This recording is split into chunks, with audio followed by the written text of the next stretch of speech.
भक्त बनने के लिए तैयार रहते हैं। श्री धाम वृंदावन की एक छोटी सी घटना आपको श्रवण करा रहे हैं कि प्रेम के कारण परमात्मा देखो क्या कर रहे हैं।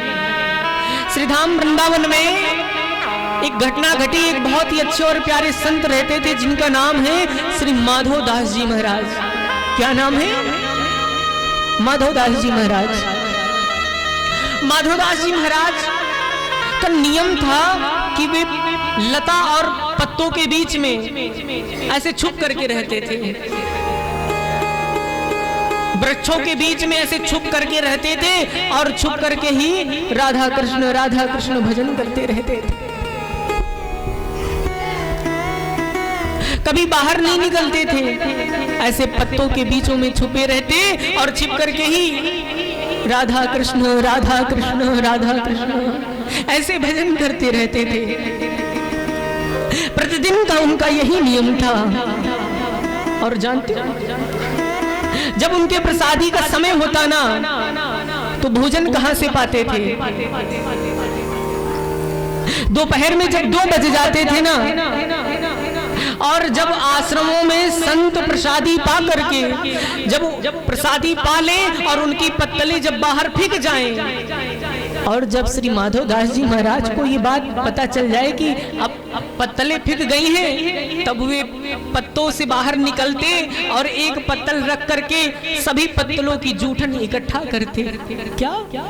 सभी पत्तलों से जूठन इकट्ठा करते और इकट्ठा करके एक पत्तल में रखते और रखने के बाद ले जाते अपने ठाकुर जी को भोग लगाते और भोग लगाने के बाद फिर स्वयं पाते। उनका प्रतिदिन का यही नियम था।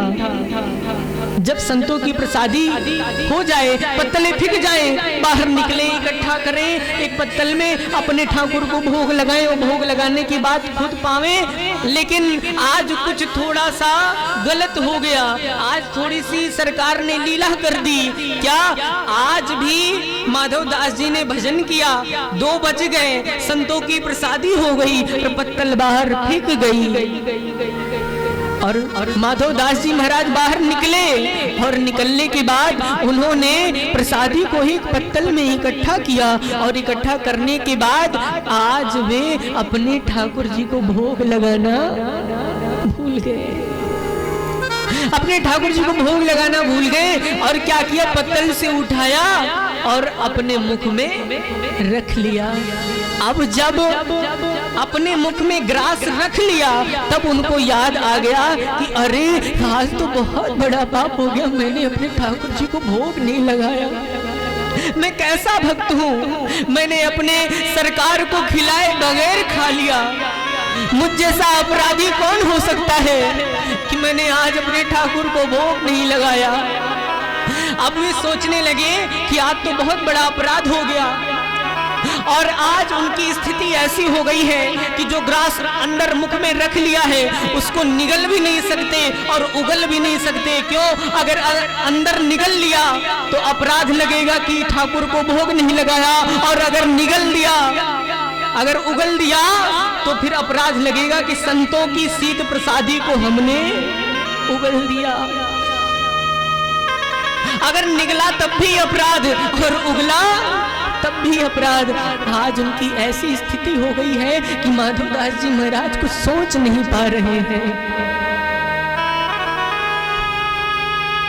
माधव दास जी महाराज की आंखों से आंसू बहने लगे, नेत्र धारा बहती रही और वो सोच में पड़े रहे कि अब करें तो क्या करें। कि संतन को यहाँ शीत प्रसाद, हे संतों का शीत प्रसाद, और लियो मुख डार न जात गिरायो। मुख में रख लिया, अब इसको गिराते भी नहीं लग रहा है। अगर गिरा दिया, अगर उगल दिया तो संतों की शीत प्रसादी का अपराध लग जाएगा, और अगर निगल लिया तो ठाकुर जी को भोग नहीं लगाया है।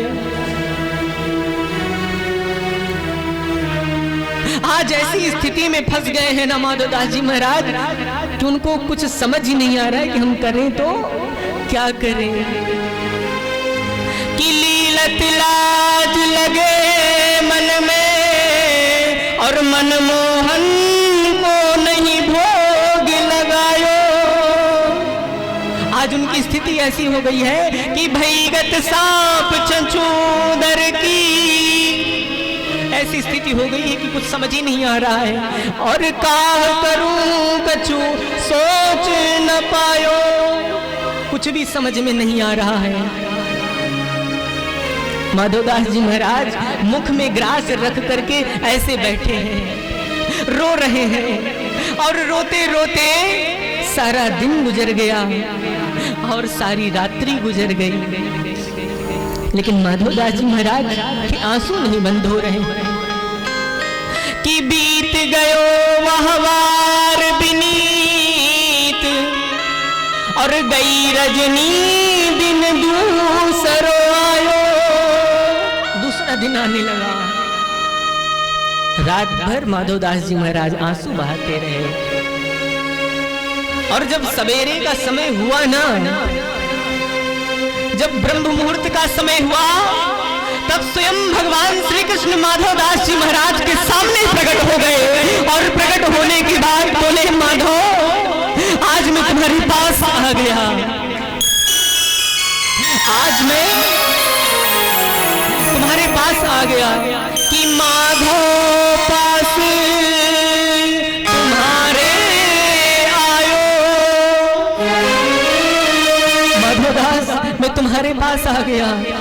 कि मैया ने माखन दही तीन हो, आज मैया ने मुझे माखन और दही तो दिया, लेकिन मेरे मन नहीं भाई, आज मेरे मन कुछ भा नहीं रहा है, कुछ समझ नहीं आ रहा है, आज मेरा माखन खाने भी मन नहीं लग रहा है। अब माधवदास जी महाराज बैठे हैं, कुछ बोल नहीं पा रहे हैं। क्यों? क्योंकि मुख में ग्रास रख के रखा है ना, अब बोले तो कैसे बोले।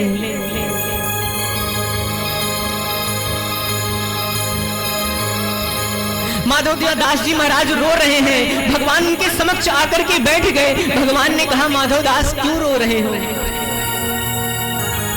अब माधवदास जी बोले तो कैसे बोले, क्योंकि मुख में तो ग्रास रखा हुआ है। तो भगवान ने कहा कि माधव मैं समझ गया कि तुम क्यों रो रहे हो, मुझको भोग नहीं लगाया इसीलिए तुम इसको निगल नहीं सकते, और ये संतों की शीत प्रसादी है इसलिए उगल नहीं सकते। मैं एक उपाय बताता हूँ, अगर तुम वो उपाय कर लोगे तो संतों की शीत प्रसादी का भी अपराध नहीं लगेगा और मुझको भोग भी लग जाएगा। कैसे? भगवान ने कहा कि ये जो ग्रास तुम अपने मुख में कल से रखे हुए हो ना, इस ग्रास में से 2-3 चावल निकाल करके मुझको खिला दो और फिर तुम खा लो, तो मुझे भोग भी लग जाएगा और संतों की शीत प्रसादी का अपराध भी नहीं होगा। लेकिन देखो ऐसी भक्ति माधवदास जी महाराज कह रहे हैं कि नहीं, ऐसा अपराध मैं कभी नहीं करूंगा, मैं अपना जूठा आपको खिलाऊं ऐसा मैं कभी नहीं कर सकता, मैं अपना जूठा नहीं खिला सकता, चाहे मुझको अपराध लग जाए सो लग जाए, लेकिन मैं जूठा कभी नहीं खिलाऊंगा। अब भगवान ने माधवदास जी का सर पकड़ा और सर पकड़ करके नीचे की ओर झुकाया और माधवदास जी ऊपर उठा रहे हैं और भगवान नीचे झुका रहे हैं। और जब माधवदास जी महाराज को लगा कि अब भगवान मेरा जूठन खाने के लिए एकदम आतुर है, तो उन्होंने सोचा अपराध चाहे लग जाए लेकिन जूठा खाने नहीं दूंगा। माधवदास जी महाराज ने जो ग्रास इतने समय से अपने मुख में रख रखा था उसको तुरंत अंदर कर लिया, लेकिन अपना जूठा नहीं खिलाया। लेकिन देखो मेरा परमात्मा क्या कर रहा है। माधवदास जी महाराज का जब सर नीचे झुका रहे थे भगवान, तब उनके मुख से 2-3 चावल नीचे पृथ्वी पर गिर गए थे। और आज देखो मेरे भगवान, मेरे माधव क्या कर रहे हैं कि माधव मगन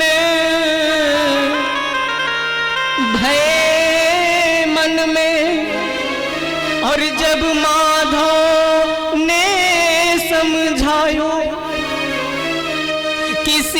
प्रसाद, जो शीत प्रसादी थी ना, कि शीत गिरो सो दीन बंधु ने, और बीन बीन के, बीन बीन करके खा रहे हैं। किसके कारण? केवल प्रेम के कारण। जो स्वयं जगतपति है, आज वो माधव दास का जूठन खा रहा है। जो नीचे गिर गए हैं, उसको ऐसे बीन बीन करके खा रहा है। ये है निस्वार्थ प्रेम की ताकत। ये है हृदय का निस्वार्थ प्रेम, जो प्रेम परमात्मा को भी झुकने पर मजबूर कर देता है। प्यारे, जिस दिन आपके हृदय में ऐसा प्रेम आ जाएगा ना, उस दिन समझना कि हमारा जीना सफल हो गया।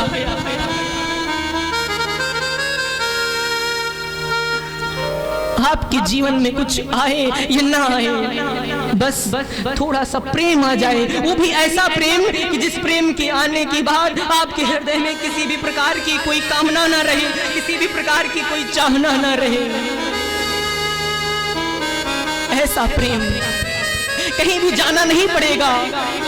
आप जहां पर हो ना, वही परमात्मा भागा दौड़ा चला आएगा। कि हरि व्यापक सर्वत्र समाना, और प्रेम ते प्रगट हो ही मैं जाना।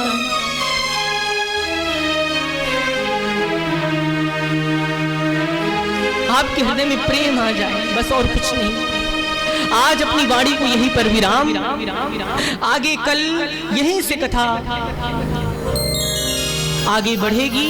आप सभी लोग समय से पधारें और कथा का आनंद लें, क्योंकि 2 दिवस की कथा और बाकी है। तो जितना जल्दी आप आएंगे, उतनी जल्दी कथा प्रारंभ हो जाएगी। तो अब सभी लोग थोड़ी सी जगह बीच में रख देंगे झांकी के लिए। इन्हीं शब्दों के साथ अपनी वाणी को विराम। बोले श्री सीताराम जी महाराज की जय।